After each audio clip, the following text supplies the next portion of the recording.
ஆனே மூலப்பொருளே உடல் உன் வடிவான பின் யாருக்கு தொண்டு செய்வேன்? மனம் உன் வடிவான பின் யாரை நினைப்பேன்?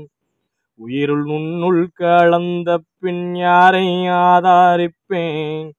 அறிவு உன்னில் கலந்து ஞானம் பெற்ற பின் யாரை அறிவேன்? எம்பெரும் ஆனே சகல கலைகள் எல்லாம் படைத்து இருந்தாலும் அக்கலைகளுக்கெல்லாம் மூத்தவளாக வீற்றிருப்பவளும் என்னில் குடிகொண்டிருப்பவளும் ஒருவரே. என இருப்பு ஏடுகளும் கையில் கொண்டு கவிபாடிவாரேன் ராஜேஸ்வரியும் நாவும் ஒட்டி உலர்ந்திடும் விரத காலத்தினிலும் உட்கார்ந்து குருநாதர் நாமத்தினையும் வாசித்து சுவாசித்து நேசித்து வீற்றிருக்க சகல கலைகளுக்கெல்லாம் அவதாரம் எடுத்திருந்தாலும் இந்த அவதாரம் எடுக்க வேண்டிய நிலையும் எடுக்கக்கூடிய சூழ்நிலையும் ஏற்பட்ட காரணத்தினாலே நானும் அவதாரம் பெற்று ஆணை மூகனை தலைமகனாய் கொண்டு ஆறுமுகனை இளைமகனாய் கொண்டு நானும் கூட உன்மகனாய் நின்று விரலைச் சூம்பும் வயதில் தெய்வீகம் படித்து விவரம் தெரிந்த வயதில் தெய்வீகம் பீடித்து சேட்டையை சேவையாய் செய்யும் வயதில் என் பிள்ளையும் உன் சேவை செய்ய வந்திருப்பதென்ன எம்பெரும் ஆனே. பொன்னுக்கும் பொருளுக்கும் போர்க்களம் தொடுத்திடும் பொல்லாத உலகத்தினிலே அற்ப ஆசை விடுத்து அகில அறிவு படுத்து ஆனந்த கோயிலின் துறவரமாக அதிபதியாக எம்பிள்ளை வீற்றிருந்து காலை முதல் மாலை வரை பிள்ளைகளுக்கோ காலச்சக்கரத்தின் கணக்கச்சீத பிரச்சனைகள் வருகின்ற பலர் வறுமைக்கு உதவி கேட்பர் நெறியற்ற மனிதர்களால் துன்பம் நேர்ந்ததைச் சொல்லி அழுவர். குருநாதர் நிழலில் வாழும் பிள்ளைகளுக்கு தெய்வீகத்தில் மேம்படுவதற்கு நேரம் போகும். என் பிள்ளையின் மூகமோ மலர்வதற்கு மறந்தே போகும் எம்பெரும் ஆனே. இந்த வார ஞாயிற்றுக்கிழமை குருமலை பூஜையில விரதகால பூஜையில கவிப்பாடி வந்தது ராஜராஜேஸ்வரி அம்பாள். ராஜராஜேஸ்வரி அம்பாள் இருப்பேட்டினுடைய சிறப்பையும் அதனுடைய சாராம்சத்தையும் குறிப்பிட்டு வர்றாங்க. அப்ப இருப்பு ஏடினுடைய சிறப்பு என்ன, அதனுடைய சாராம்சம் என்ன, எந்தெந்த பிள்ளைகளுக்கு அது கிடைக்கப்படுது, அந்த இருப்பு ஏடு கிடைக்கிறதுக்கு உண்டான தகுதி சான்றிதழ் என்ன, இந்தந்த குவாலிபிகேஷன்ஸ் இந்தந்த தகுதிகள்லாம் மேம்பட்டு ஒரு பிள்ளைக்கு இருந்தால்தான் அந்த இருப்பு ஏடு கிடைக்குது. அந்த இருப்பு ஏடுக்கு உண்டான சிறப்பே கிடைக்குது. இருப்புங்கிறது கைலாயத்தில் இருவரும் கைலாயங்கள், பொற்கைலாயம் பூக்கைலாயம், இருவரும் கைலாயங்கள்ல இருப்பு சாலச்சிறந்த வகையில பதிவாயிருந்தால்தான் நமக்கு சிறப்பே கிடைக்கும். அப்ப நம்ம உட்காந்து குருநாதர்கிட்ட உட்காந்து தியானம் பண்ணியோ வச்சியோ ஃபோர்ஸ் பண்ணியோ எதுவுமே கேட்க வேண்டாம். குருநாதருக்கு அந்த பிள்ளைக்கு என்ன செய்யணும், அடுத்து என்ன சிறப்பு பண்ணி கொடுக்கணுங்கிறது கைலாயத்தில் நம்மளுடைய ஏடு இருப்பு ரெஜிஸ்டர் ஆயிடுச்சுன்னு சொன்னால் அது பண்ணி கொடுப்பாங்க. அப்ப அதுதான் அந்த இருப்பு ஏடுன்னு சொல்றது. அது அம்பாள் குரு பூஜை ராத்திரி அந்த இருப்பு ஏடு முடிவுக்கு வருது. இந்த வாரம் ஞாயிற்றுக்கிழமை விரதகால மலை பூஜையில இருந்து இருப்பு ஏடு கணக்கு ஆரம்பிச்சிருக்கிறாங்க.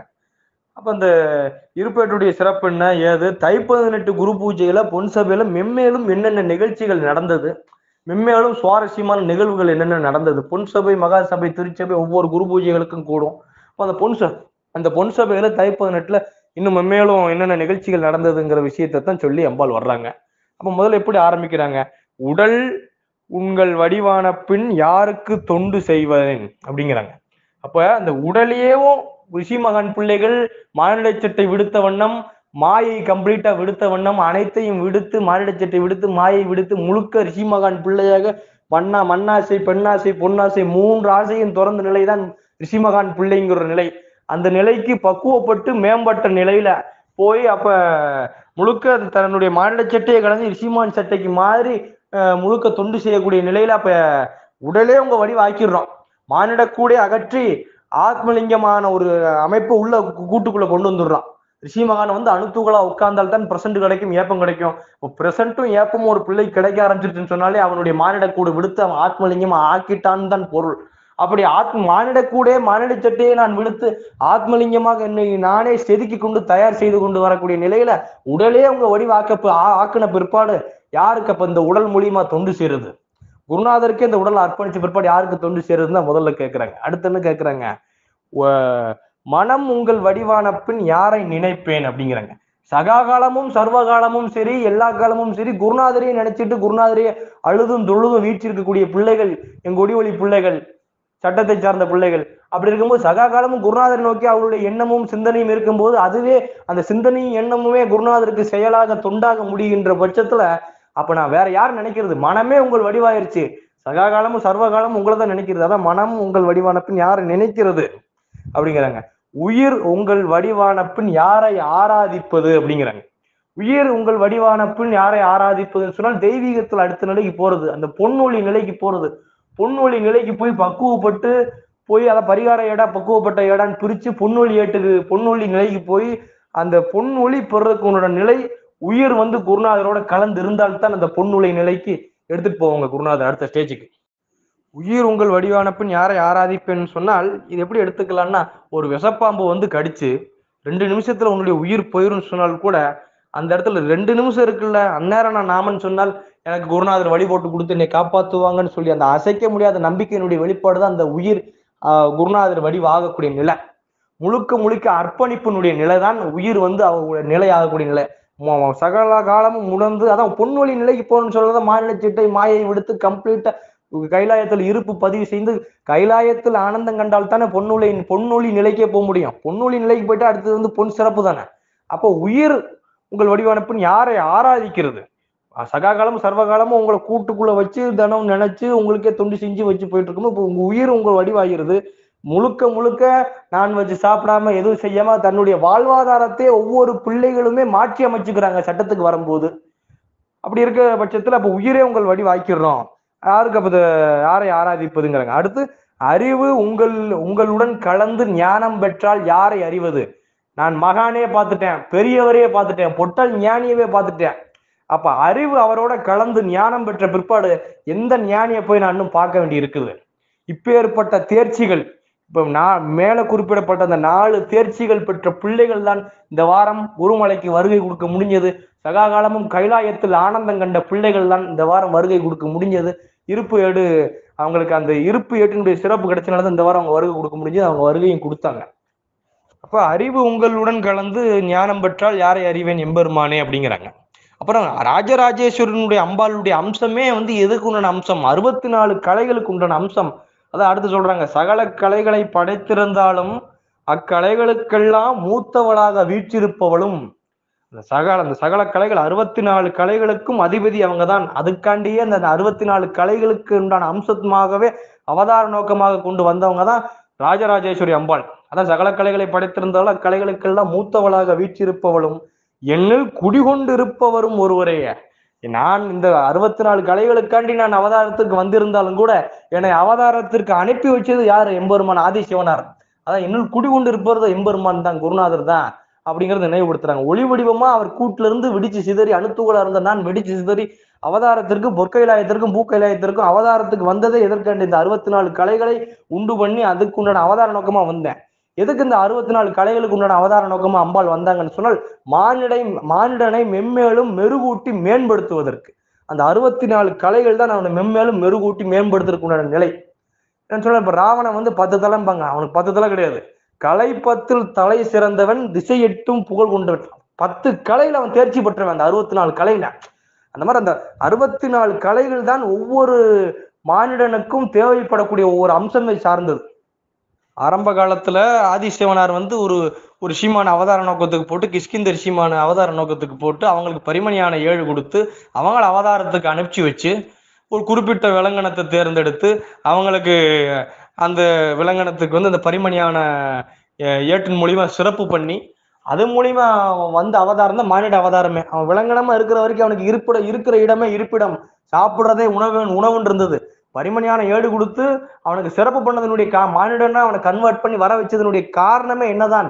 தெய்வீகம் பரவணும், சட்டம் பரவணும், பண்டார சட்டம் உலக பிரசித்தி பெறணும், அது மூலியமா சட்டமும் தெய்வீகமும் பரவணும், அதை புரிஞ்சுக்கணுங்கிறதுக்காண்டித்தான் 6வது அறிவாக பகுத்தறிவு மானிடனுக்கு கொடுத்தாங்க.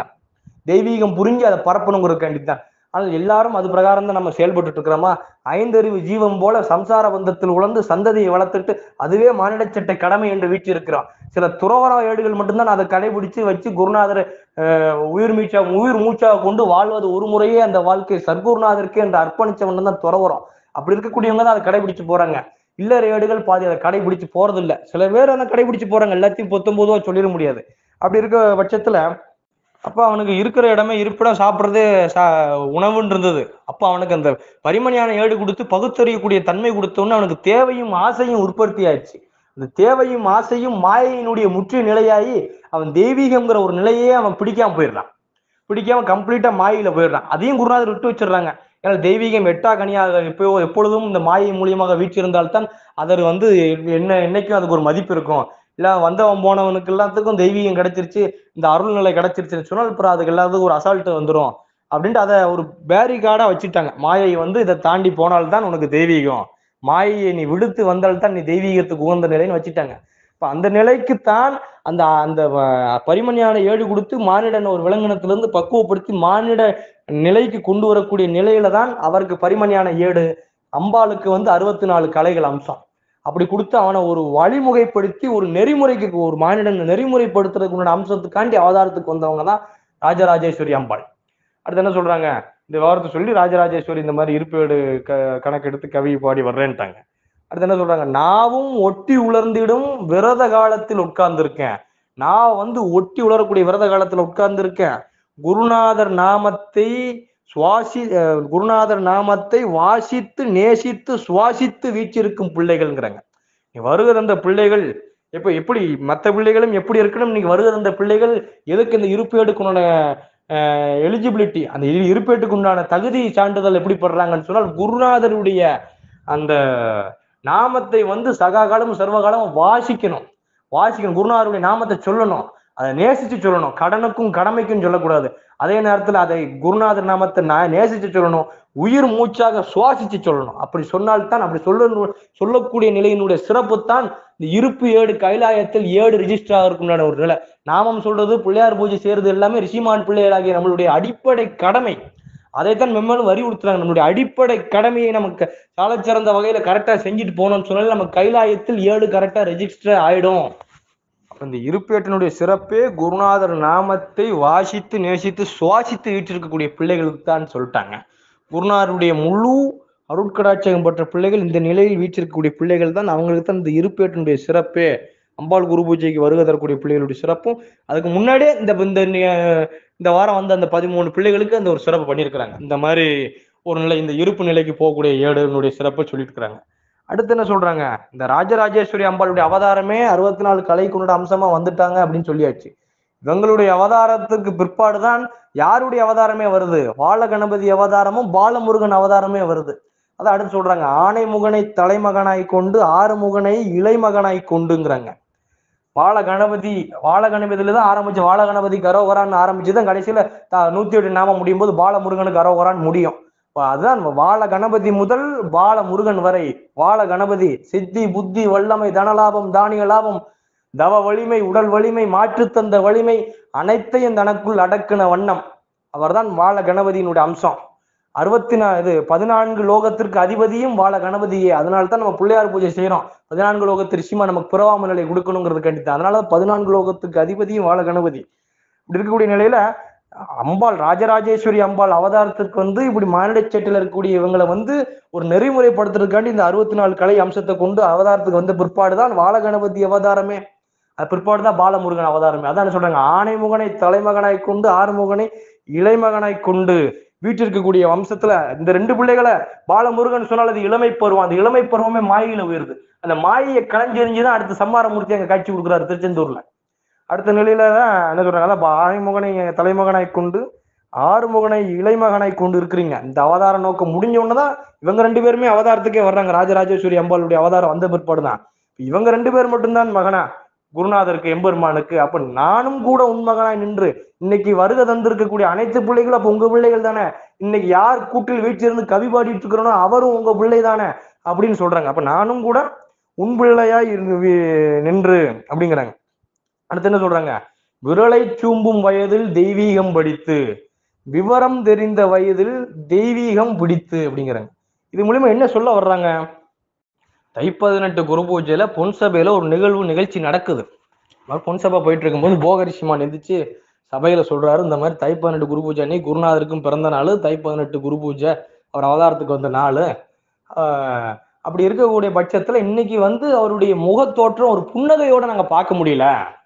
சிவாசாமி இந்த மாதிரி நாங்க ஒரு புன்னகையோட அவரை நம்ம இன்னைக்கு நாங்க பார்க்க முடியல. ஒரே பரபரத்தினுடைய உச்சமாகவும் காலில் சக்கரத்தை கட்டிட்டு சுத்தின மாதிரியும் ஒரு பரபரத்தினுடைய உச்சமாகவும் அங்க சத்தம் போட்டுட்டு வச்சுட்டு இப்படியே தான் இருந்தாரே தவிர கூடு இன்னைக்கு அவருடைய கூடு சந்தோஷமா இன்னைக்கு நாங்க பார்க்க முடியல. அவருடைய கூடு சந்தோஷமா இருந்தால்தான் கூடு ஒளிமண்டல நிலை அடையும். மானிட கூடு கம்ப்ளீட்டா விடுத்து ரிஷிமகான் பிள்ளை ஆகிறது ஆத்மலிங்கம். அந்த ஆத்மலிங்கம் வந்தால்தான் ரிஷிமான அணுத்துகளா உட்கார்ந்தால் பிரசன்ட்டும் ஏப்பமோ ஒளி வடிவமா வருவாங்க. ஒளி வடிவமா வருவாங்கன்னா எப்போ வருவாங்கன்னா ஆத்மலிங்கத்துக்கு அடுத்த நிலை ஒளி மண்டலம். மானிடக்கூடு ஆத்மலிங்கம் அடித்து ஒளி மண்டலம். ஒளி மண்டல நிலை துறவரத்துக்கு மட்டும்தான் கிட்டும், குடும்ப ஏடுகள்ல இருக்கக்கூடிய ஆளுகளுக்கு கிடையாது. இப்போ துறவரமா வீட்டிருக்கவங்களுக்கு, குருபீடத்தை துறவரமா வீட்டிருக்கவங்களுக்கு தான் அந்த ஒளி மண்டலம், கூட்டிற்குள் ஒளி மண்டல நிலை. ஏன்னால் ஒளி வடிவத்துலதான் ரிஷிமான்கள் பல லட்சம் கிலோமீட்டர் ஸ்பீட்ல கவி பாடிட்டு போவாங்க. அப்படி இருக்கும்போது பல்லாயிரக்கணக்கான ரிஷிமான்களும் சரி பல கோடிய காளிகளும் சரி கவி பாடிட்டு போறாங்கன்னு சொன்னால் அப்ப அந்த ஒளி மண்டலமா கூடு இருந்தால்தான் அப்ப அந்த நிலைக்கு போவாங்க. அந்த ஒளி மண்டலமா ஆகணும்னா கூடு என்னைக்கு சந்தோஷமா இருக்கணும். கூடு சந்தோஷமா இருந்தால்தான் இந்த நிலை ஒளி மண்டலம் ஆகும், இல்லாட்டி அந்த ஒளி மண்டலம் ஆகாது. அதனாலதான் குரு பூஜைக்கு 2-3 மகான்கள் கணக்கெடுத்து வருவாங்க கூடு ஒளி மண்டலமானால். அன்னைக்கு தை-18 குரு பூஜை அன்னைக்கு அவருடைய கூட சந்தோஷமா வச்சுக்கிட்டு ஒளி மண்டலமா வச்சுக்க முடியலையே அவரால். ஏன் அன்னைக்கு அவரால் கூட சந்தோஷமா வச்சுக்க முடியல, ஏன் அவருடைய கூட ஒளி மண்டலமா ஆக்க தெரியல, எதனால எதுல அவர் மிஸ் அவுட் ஆனாரு அப்படிங்கிற விவாதம் அன்னைக்கு அந்த பெரியவர்கிட்ட கேள்வி எழுப்புறாரு போகரிஷிமான்.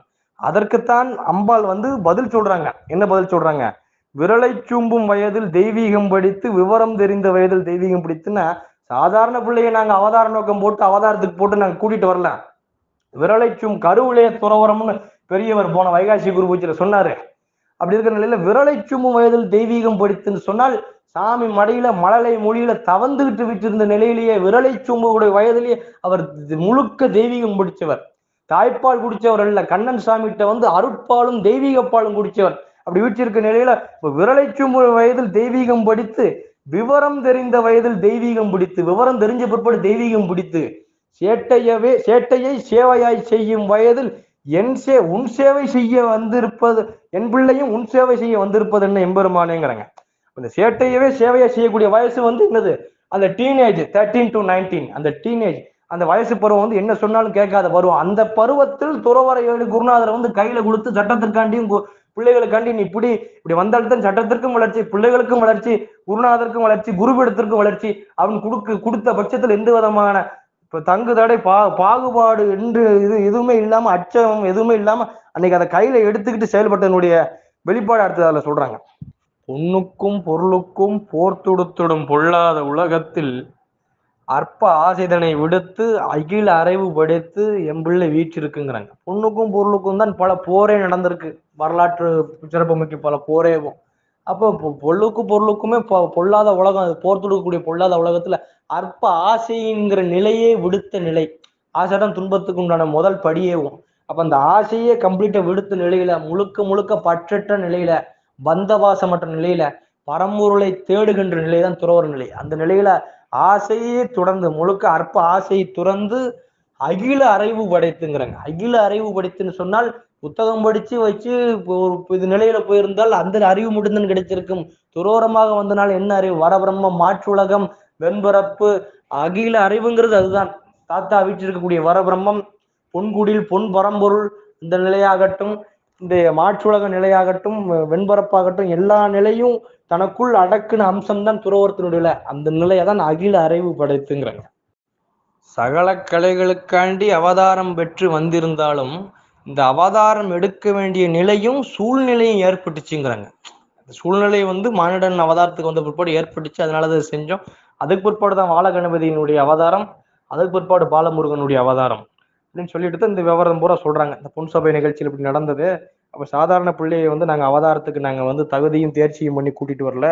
மகான் வேணா மூத்த குடி குருநாதருடைய பிள்ளையா தேர்ச்சி அடைஞ்சு வரணும்னு சொன்னா அந்த பிள்ளைக்கு எப்பேற்பட்ட ஒரு டெஸ்ட் போட்டு நாங்க கூட்டிட்டு வந்திருப்போம் அப்படிங்கறத அடுத்து வந்து அன்னைக்கு ஏன் நீங்க கேட்கக்கூடிய கேள்வி கரெக்ட். ஏன்னா அவர் வந்து துறவரமா இருக்கிறாரு, குருநாதரா இருக்கிறாரு, அவருடைய கூட வந்து அன்னைக்கு சந்தோஷமா வச்சிருந்தாருன்னு வந்து வச்சிருந்தாங்கன்னா கூடு ஒளிமண்டலமா இருக்கும். கூடு ஒளிமண்டலம் ஆயிடுச்சுன்னு சொன்னால் இன்னும் 2-3 ரிஷி மகான்களோ அம்பாளோ வந்து கணக்கு எடுத்திருப்பாங்க, கவி பாடியிருப்பாங்க, இன்னும் பற்பல தேவ ரகசியங்களையும் பற்பல அதிசய அற்புதங்களான சிறப்புகளையும் தெய்வீக சிறப்புகளையும் பிள்ளைகளுக்கு எடுத்து உரைச்சிருப்பாங்க அன்னைக்கு குரு பூஜை. அதுமான ஒளிமண்டலம் ஆக்க முடியாம ஆத்மலிங்கமாவே அவருடைய கூட வச்சுக்கிட்டாரு. அதனால அன்னைக்கு ஒரு அம்பாள் மட்டும், தனுத்துக்காளி அம்பாள் மட்டும் வந்து தை12 குரு பூஜையில வந்து கவி பாடிட்டு போனாங்க. அப்ப அந்த சிறப்பு அன்னைக்கு கட்டாயிடுச்சு, இவருடைய கூட சந்தோஷமா வச்சுக்காதனால அப்படின்னு போகரிஷிமான் வந்து அங்க இருந்து ஒரு கம்ப்ளைண்ட் எழுப்புறாரு, ஒரு ரைஸ் பண்றாரு ஒரு கம்ப்ளைண்ட் அங்க இருந்து பொன்சபையில. அப்ப அதுக்கு வந்து பதில் சொல்லக்கூடிய வம்சமா ஏன் அன்னைக்கு வந்து கூட வந்து ஒளிமண்டலம் ஆக்க முடியல அவரால, ஏன் வந்து கூட வந்து அவரால் சந்தோஷமா வச்சுக்க முடியல அப்படிங்கிற ஒரு பதில அடுத்து சொல்றாங்க. காலை முதல் மாலை வரை பிள்ளைகளுக்கோ காலச்சக்கரத்தின் கனக்கச்சித பிரச்சனைகள். காலில் சக்கரத்தை கட்டிட்டு ஓடின மாதிரி ஒவ்வொருத்தர் பிரச்சனைக்கு பின்னாடி ஒவ்வொரு பிள்ளைகளும், சட்டத்தில் இருக்கக்கூடிய ஒவ்வொரு பிள்ளைகளும் ஓடிட்டு இருக்கிறாங்க. ஒரு பக்கம் ரிஷிமகான் கூட்டத்திற்கு பதில் சொல்ல வேண்டிய நிலை, மறுபக்கம் ரிஷிமான் பிள்ளைகள் கூட்டத்திற்கு பதில் சொல்ல வேண்டிய நிலை. இப்படி பற்பல பல்முனை தாக்குதலுக்கு ஆளாகப்பட்ட முள் நாற்காலியில தான் என்னுடைய பிள்ளையை உட்கார வச்சிருக்கிறேன். நான் குருநாதரை உட்கார வச்சிருக்கேன். அணிஞ்சிருப்பது ஒரு முள் கிரீடம், குருபீடம் என்பது. உட்கார்ந்திருப்பது முள் ஆசனம். ஒரு பக்கம் ரிஷிமான் கூட்டத்துக்கு பதில் சொல்லணும், மறுபக்கம் ரிஷிமான் பிள்ளைகள் கூட்டத்துக்கு பதில் சொல்லணும். இந்த நிலையில வீட்டிற்கு வச்சிருக்கேன். காலை முதல் மாலை வரை பிள்ளைகளுக்கோ காலச்சக்கரத்துடைய கனக்கச்சித பிரச்சனைகள் இருக்கு. வருகின்ற பலர் தெய்வீக வறுமைக்கு வந்து உதவி கேட்கிறாங்க. தெய்வீக வறுமைன்னு சொன்னால் தெய்வீகத்தின் அறியாமை, தெய்வீகத்தின் சாராம்சமும் சிறப்பும் அறியாத நிலை. கிளாஸ் எடுத்து அவங்களுக்கு புரிய வைக்கக்கூடிய நிலை. அப்ப அவர் வந்து கிளாஸும் எடுத்து புரிய வைக்கணும், அதே நேரத்துல பிள்ளைகளுடைய வாழ்வாதாரத்தையும் பொருளாதாரத்தையும் மேம்படுத்த வேண்டிய சூழலில் இருக்கிறாரு. ரிஷிமகான் கூட்டத்திற்கும் பதில் சொல்ல வேண்டிய கட்டாயத்தில் இருக்கிறாரு. அப்படி இப்பேற்பட்ட பல்முனை தாக்குதலுக்கு ஆளாகப்பட்ட முள்ளார்காலியில் என் பிள்ளை உட்கார வச்சிருக்கிறேன் அப்படின்னு சொல்லிட்டு காலை முதல் மாலை வரை பிள்ளைகளுக்கோ காலச்சக்கரத்தின் கணக்கச்சித பிரச்சனைகள், வருகின்ற பலர் தெய்வீக வறுமைக்கு உதவி கேட்பர் அப்படிங்கிறாங்க. அடுத்து என்ன சொல்றாங்க, நெறியற்ற மனிதர்களால் நேர்ந்த துயரத்தை சொல்லி அழுவர். கணக்கு சொல்றது, வரக்கூடியவன் மண்ண சட்டையா வந்து கணக்கு கேட்கறதுக்கு புதுசா வர்றவன், புது கணக்கா வர்றவன் ஆனந்த கோயில உட்காந்து அவன் பிரச்சனை தான் ஏதோ A to Z பெரும் பிரச்சனையா பேசுவாங்க. அப்ப அதுதான் அவங்க பிரச்சனை தான் உலகத்திலே இருக்கக்கூடிய பெரும் பிரச்சனையா பேசுவாங்க. அப்ப அதான் நெறியற்ற மனிதர்களால் நேர்ந்த துயரத்தை சொல்லி அழுவார்.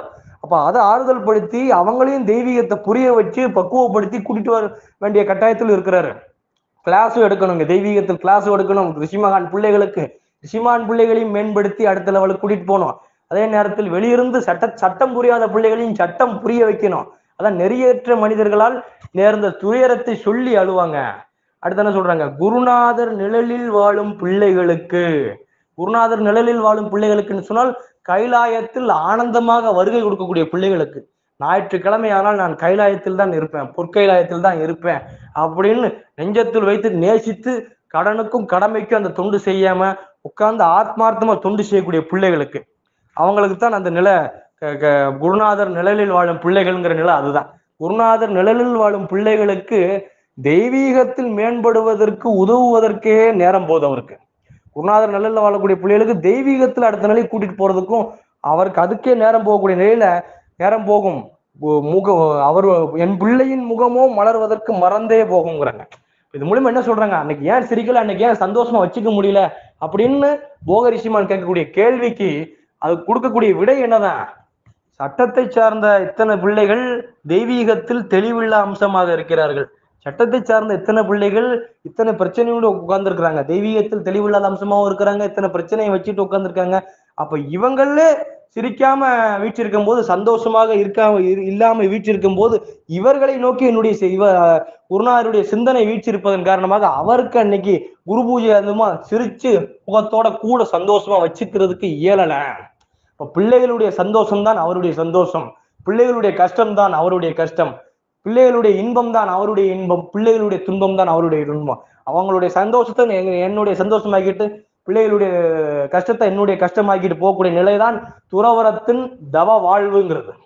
அப்ப சட்டத்தை சார்ந்த பிள்ளைகள் என்ன தவம் செய்தார்களோ, இப்பேற்பட்ட மகானை பெறுவதற்கும், இப்பேற்பட்ட தெய்வீகத்தையும், இப்பேற்பட்ட சட்டத்திலையும், இப்பேற்பட்ட குருநாதராகிய எம்மையும் பெறுவதற்கு என்ன தவம் செய்தீர்கள்னு தெரியல. அதனுடைய வெளிப்பாடு தான் அம்பாள் அப்படி உருகி சொல்றாங்க. அப்ப குருநாதர் அப்ப இது மூலியமா என்ன சொல்ல வர்றாங்க? பிள்ளைகளுடைய சந்தோஷம் தான் அவருடைய சந்தோஷம், பிள்ளைகளுடைய துக்கம் தான் அவருடைய துக்கம். அப்ப அவ முழுக்க முழுக்க பிள்ளைகளுக்காண்டியே தன் வாழ்வை அர்ப்பணிச்ச நிலையில் அவர் வீட்டிருக்கும் போது பிள்ளைகள் சந்தோஷப்பட்டால் தான் அவர் சந்தோஷப்பட போறாரு. அவர் சந்தோஷப்பட்டால் தான் கூடு ஒளிமண்டலம் ஆக போகுது. கூடு ஒளிமண்டலமானதான் 4-5 ரிஷிமான் உட்கார்ந்து இந்த கவி பாடி தேவ ரகசியங்களை வெளி உலகத்துக்கு சொல்ல போறாங்க. அப்ப அவர் முகம் நீங்க புன்னகையா பார்க்கணுமா? போக ரிஷிமானுக்கு சொல்லக்கூடிய ரிப்ளை, சொல்லக்கூடிய பதில், அவருடைய முகம் புன்னகைச்சு பார்க்கணும்னு சொன்னால் அப்ப தெளிவில்லாத பிள்ளைகளை தெய்வீகத்தில் தெளிவுக்கு கொண்டு வாங்க, சட்டம் புரியாத பிள்ளைகளை புரிய வச்சு கொண்டு வாங்க. அடுத்த பிரச்சனை முடியாம வச்சிருக்கக்கூடிய பிள்ளைகளுக்கு அதை முடிச்சு கொடுக்கற மூலியமா தான் அவங்க பிள்ளைகள் சந்தோஷத்தை படுறதை பார்த்து சந்தோஷப்படக்கூடிய ஆள் குருநாதர். அப்ப அவருக்கு சந்தோஷப்பட்டாருன்னா ஒளிமண்டலமா இது அவருடைய கூடு மாறும். அப்ப நீங்க சொன்ன மாதிரி குரு பூஜையில ஒளிமண்டலமா கூடு மாறுச்சுன்னு சொன்னால் இந்த மாதிரி 4-5 மகான் உட்கார்ந்து கணக்கெடுத்து தேவரகசியங்கள் சொல்லிட்டு போலாங்கிறத அம்பாள் சொல்லி முடிக்கிறாங்க. பிள்ளைகளாகிய உங்களுக்கு குருநாதராக வீற்றிருப்பதை விட குருநாதர் பிள்ளையாக வீற்றிருப்பது தான் என்னுடைய சிறப்பு. இப்பெல்லாம் நான் குருநாதர் பிள்ளை, பிறந்தான் ரிஷிமான் பிள்ளைகளுக்கு நான் குருநாதர். அதைத்தான் அது மூலியமா ஆணித்தரமா அதுல சொல்ல வர்றாங்க. அப்ப பிள்ளைகள் படக்கூடிய துன்பங்களுக்கும் துயரங்களுக்கும் சகித்துக் கொள்ளக்கூடிய இன்னல்களையும் அதை தகர்த்தெறிஞ்சு சிறப்பு செய்யக்கூடிய வண்ணத்துலதான், சிறப்பு செய்யக்கூடிய நிலையில தான் இவர் சந்தோஷப்பட போறாரு, சந்தோஷம் அடைய போறாரு. அது மூலியமா தான் பிள்ளைகள் சந்தோஷப்பட போறாங்க, அது மூலியமா தான் இவர் சந்தோஷப்பட போறாரு. அப்புறம் தான் கூடு ஒளிமண்டலமாக போது மகான் பல தேவ ரகசியங்கள் சொல்ல முடியும் அப்படின்னு சொன்னால், இப்போ அந்த மகான் கேட்டுக்கிறாங்க, எதையும் ஆசைப்படாத நிலையில் வீற்றிருப்பா, அற்பற்ற ஆசையே துறந்து வீற்றிருக்கக்கூடிய நிலைதான் துறவரத்தினுடைய நிலையே. அப்படி வீற்றிருக்கக்கூடிய அம்சத்துல, அப்படி வீற்றிருக்கக்கூடிய அமைப்புல அப்ப மகான் பார்த்து ஒரு விஷயம் ஆனந்தப்பட்டு, ஒரு விஷயம் ஆசைப்பட்டு கேட்டாங்க, ஒரு விஷயமான் பார்த்து கேட்டாங்கன்னா அந்த ஆசையை நிறைய ஆசையா நிராகரிக்காத வண்ணம் அதை செய்து கொடுக்க வேண்டிய நிலையில குருநாதர் இருப்பாங்க.